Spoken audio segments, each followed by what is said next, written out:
ko siya. Habang todo bantay si Nico sa ka-2-in-1, si Edward hindi naman iniwanan si Tanner.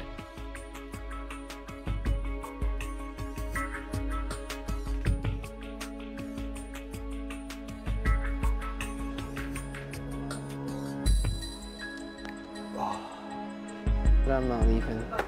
I'd like to. I'm not gonna come this far just to stop now. All I can think about is leaving.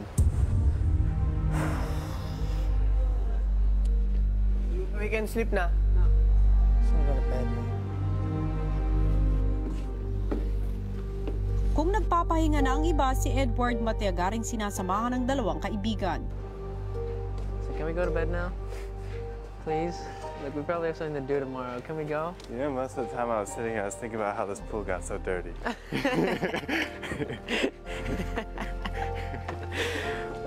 love you, man. Matapos masigurong nasa kwarto na si Tanner, binalikan naman ni Edward si McCoy.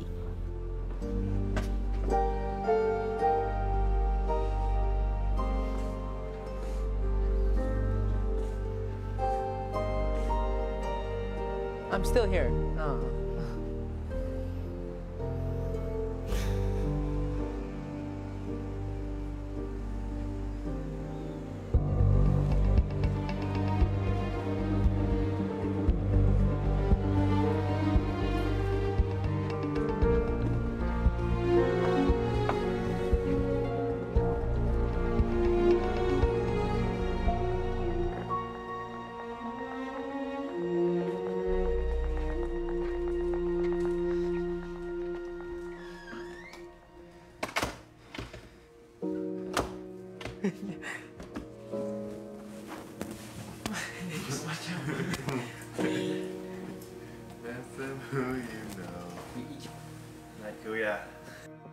Mas nagiging intense na nga mga hamon sa ating Lucky 7 Dream Team at ngayon nga ay masusubukan kung sino nga ba ang matitirang matibay sa pinakamahabang edisyong ito ng Pinoy Big Brother. Meron nga kaya sa kanilang susuko sa laban na tuluyan ang lalabas sa bukas na gate ng bahay. Malalaman natin ang lahat ng yan maya-maya lamang.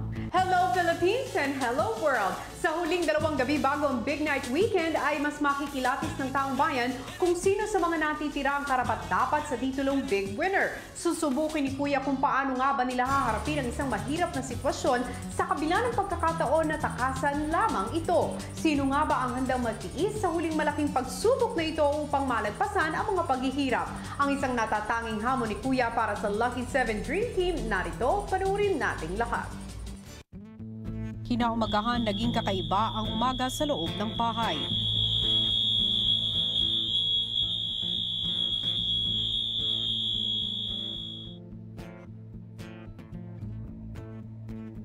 Bukod sa madilim na bahay, may napansin din sila sa pool area.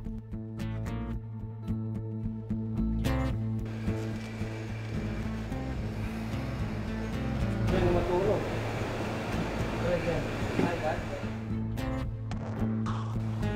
Or ano daw? Dito tayo magtitira.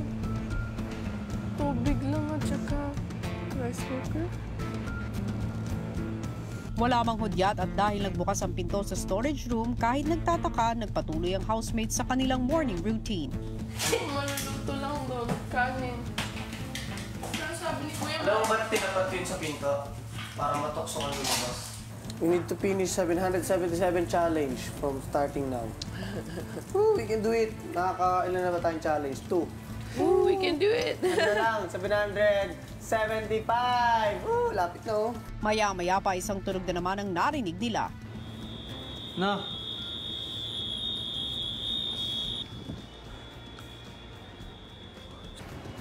Uy! Uy! Uy! My God. Solicit? Ayan.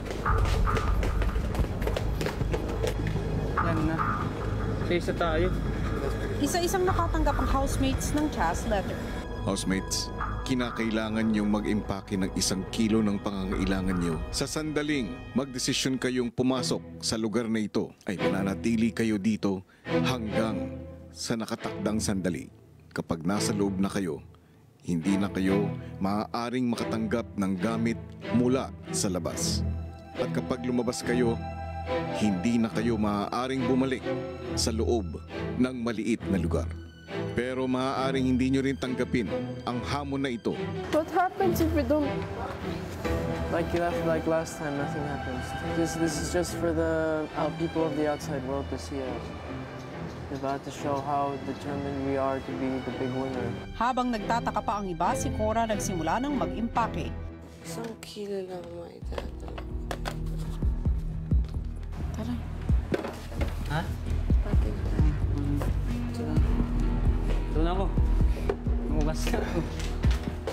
Okay, just kami mo ko 1 kilo, kami dalawa na yun eh. Si Tanner tila nag-iisip pa rin. Ilang sandali pa si Tanner nagsimula na rin mag-ayos ng gamit. Ay, Cora, pwede daw magdala ng damit. Doon daw sa... Ano ba? Bukod sa 1 kilo. Kung ilang araw siguro tatalin niyo? Mga 3? Ate? Does it say when we have to start this? If you're ready daw, you can go na. Ang housemates na isipang maghati-hati sa kanilang dadalhing pagkain. Kahit isang kada tao, spare tayo ng 1 pound, kalahating kilo na pang group pagkain. Huwag nyo na kami sama ni Moy kasi hati lang kami sa 1 kilo eh. Sige. Pagkain, hindi na kami makapagdala pagkain talaga. Pero much better na kumain tayong lahat bago pumasok. Matapos kumain, naghintayan na ang mga housemates. I want to leave this house. Paano nga kung lumabas sa TV? 5 days kaya, tisin natin. Kasi hindi natin alam kung ilan eh. Parang white room hanggang saan kaya.